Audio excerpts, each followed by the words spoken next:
Selamat datang. I'm Elliot. Let's get to work. This is the second in a series of video presentations about Indonesian grammar. This presentation covers the structure of Indonesian words. Bases. Indonesian has all the usual word types: nouns, adjectives, verbs, adverbs, modal verbs, prepositions, and so on. And it tends to use them in all the usual ways. Here's a tortured example. In English, a hoper hopes for a hope. That's hoping. In the standard mung register in Indonesian, seorang pengharap mengharapkan sebuah harapan. Itu pengharapan. Here, the point is that Indonesian has two main types of words.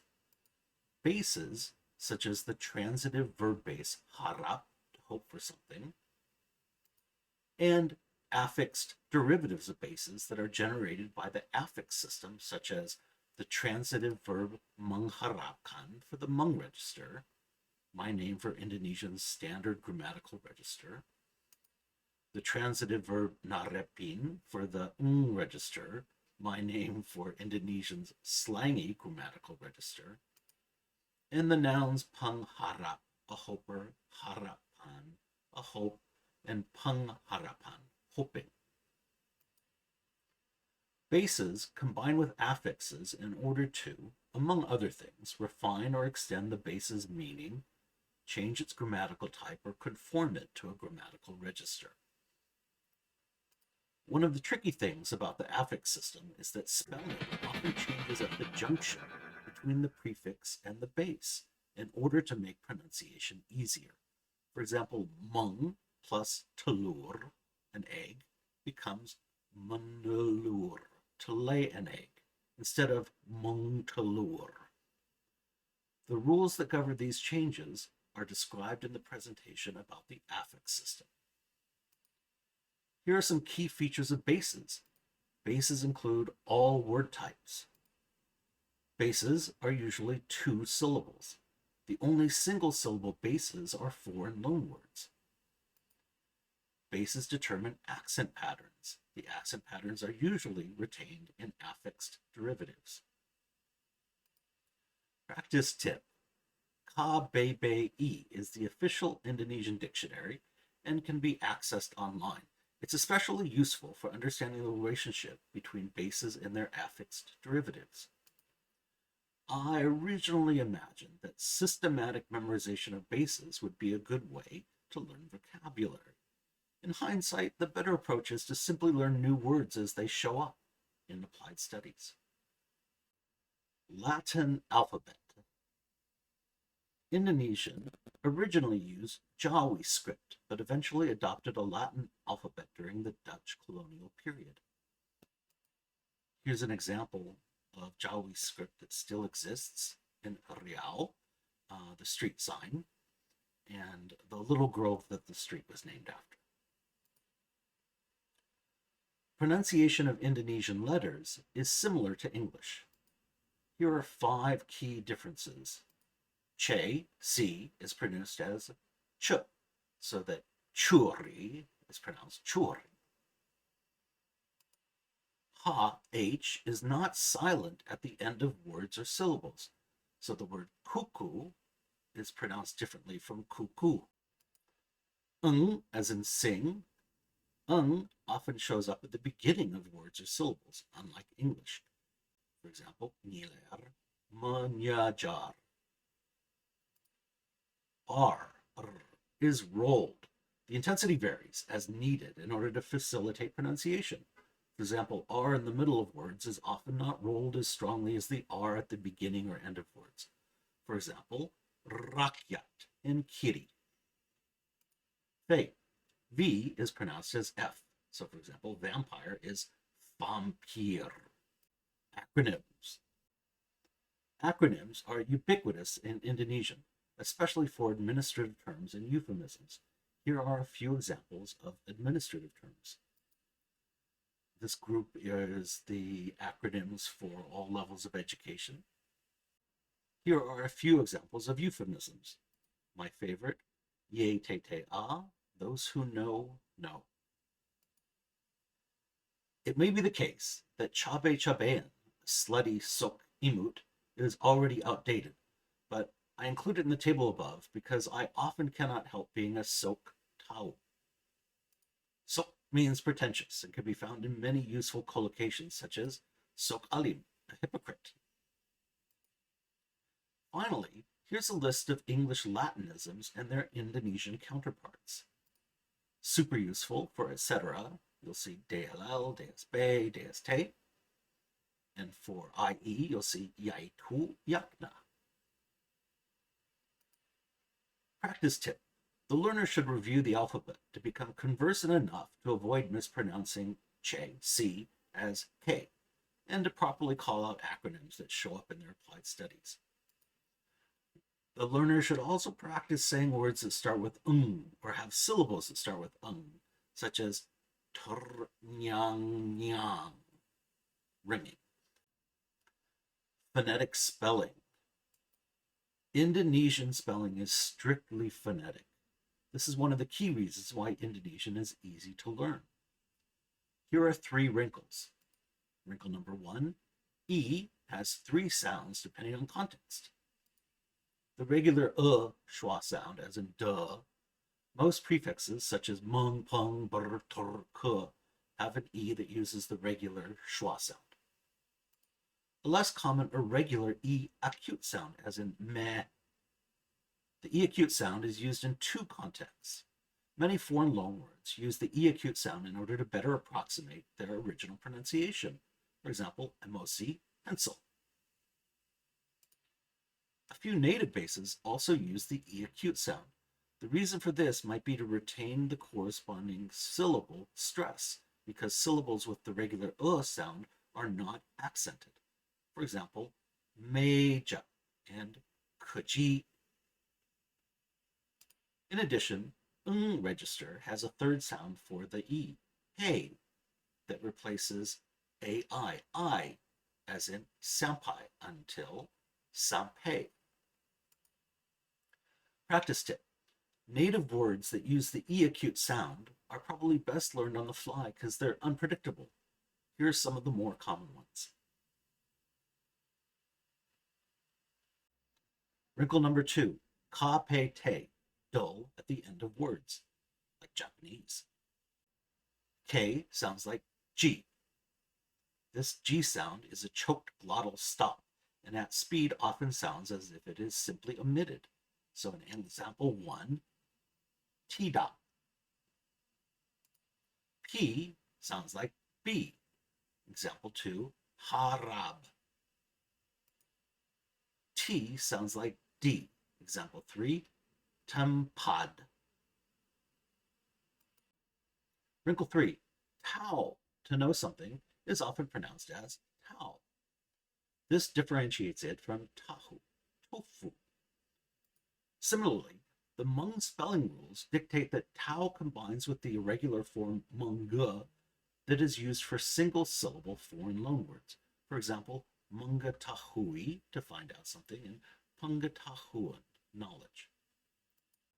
By contrast, the regular Hmong form menahu only occurs as tida, tahu menahu, to know about something.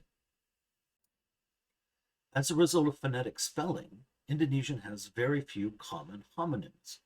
Here are some examples. The learner may, from time to time, run across Indonesian words such as wakil, a representative, or a vice, that likely reflect garbled crosstalk between Indonesian and English. For example, the word landlubber is translated in Indonesian subtitles for Tintin cartoons as pecinta darat, a landlubber. Similarly, mencoba, to try something, has a synonym, ambil, celah, untuk, to take a crack at something, literally, presumably comes from the 19th century hunting-related English idiom, to take a crack at something. Syllables. Indonesian syllables are different from English syllables. English syllables are organized around a vowel core. Indonesian does this too, but has a more limited palette of consonant C, vowel V combinations. Here is the three-part general rule for syllables. Syllables usually have the structure CV or CVC. CV in example 1a, for example, the word membo sangkan, the bo, CV, B-O. CVC in example 1b could be mumbo sangkan, mum. And in 1c, CVCC, where the CC is just NG, which is a phoneme, for example, mumbo sangkan. V and VC can occur at the beginning of words or at the end of words, although they're disfavored. So in example 2a, at the beginning, you can have asing or asli. In example 2b, you could have bea, pertanyaan. Foreign loanwords often use disfavored patterns in order to better approximate native pronunciation. So in example 3a, CCVC, mun traktir. 3b, meng analisis. 3c, Jumat. It took me several months before realizing that Indonesian syllables do not always work like English syllables. My obtuseness was at its worst with syllables that start with ng, because they don't exist in English. To my ear, jangan sounded like jang-an instead of the actual jangan. Menyesalkan sounded like mengesalkan instead of the actual menyesalkan, and so on. No Sherlock. Similarly, a related dilemma arises when the prefix mung is combined with bases that start with a vowel. Should the syllables be mung vowel in order to retain the mung sound, or ny vowel in order to avoid breaking the general rule for syllables? It turns out that the general rule wins out. The general rule similarly wins out for the prefix bur. Here are some examples.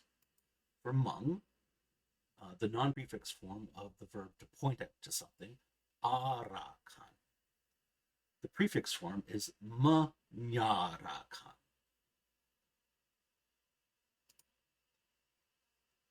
And for bur, the word ulang, repeated, the prefix with bur, is berulang. Similarly, the general rule also wins out when the suffixes an or in are combined with a base that ends with a consonant. That is, the final syllable of the base CVC combines with an to give C-an instead of CVC on. Alternatively, sometimes the consonant at the end of the final syllable is duplicated instead to give C-on when pronounced in order to make the word easier to pronounce. Here's the general rule for pronunciation changes caused by an, in. If the consonant at the end of the base is not H, K, or T, the consonant jumps over to the suffix. So for example, tahan plus an is tahanan. If the consonant is H, K, or T, you stick in a duplication of that consonant. So for example, permasalahan becomes permasalahan. Another example of affix-related chaos, the Bur spelling rules and the Hmong spelling rules, are described in the presentation about the affix system. In the case of vowel pairs, VV, Indonesian has diphthongs, such as I, as in high of Chapai, Au, as in how of Rantau, and A, as in hay of Spray. Non-diphthong VVs are also common, but the pronunciation is sometimes modified to V CV to make them easy to pronounce. This jives with Indonesian's preference for CV or CVC syllables. Here's the general rule for pronunciation of vowel pairs. For example, with AA, you have perusahaan.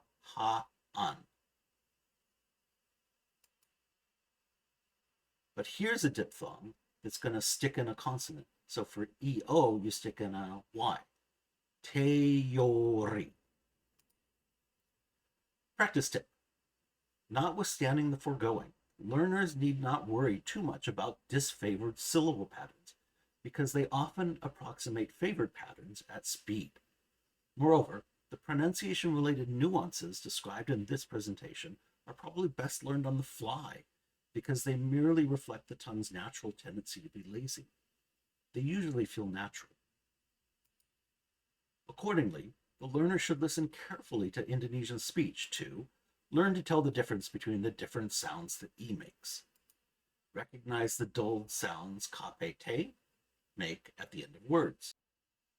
Start hearing mung vowel as m, ny instead of mung vowel, and br vowel as b, r instead of b vowel. Relatedly, it is helpful to think of mung as m, ng in disguise. This cryptic two-syllable form helps explain not only syllable patterns, but also how the prefix ng works in the ng register. Portmanteau words. Portmanteau words are ubiquitous in Indonesian. They are often made up from combinations of initial syllables, but the patterns are diverse. The common theme appears to be euphony. Here are some examples. My favorite, tabip. Tahun vivere pericoloso. Revolusi Indonesia menuju 3 kerangka yang sudah terkenal. Revolusi Indonesia menuju kepada sosialisme. Revolusi Indonesia menuju kepada dunia baru tanpa eksploitasi dalam parlom dan eksploitasi nation par nation. Bagaimana revolusi yang demikian ini mau dimandakan dengan kata bahwa revolusi sudah selesai? And here's a list of portmanteau words used as euphemisms. For example, perlakor, home wrecker.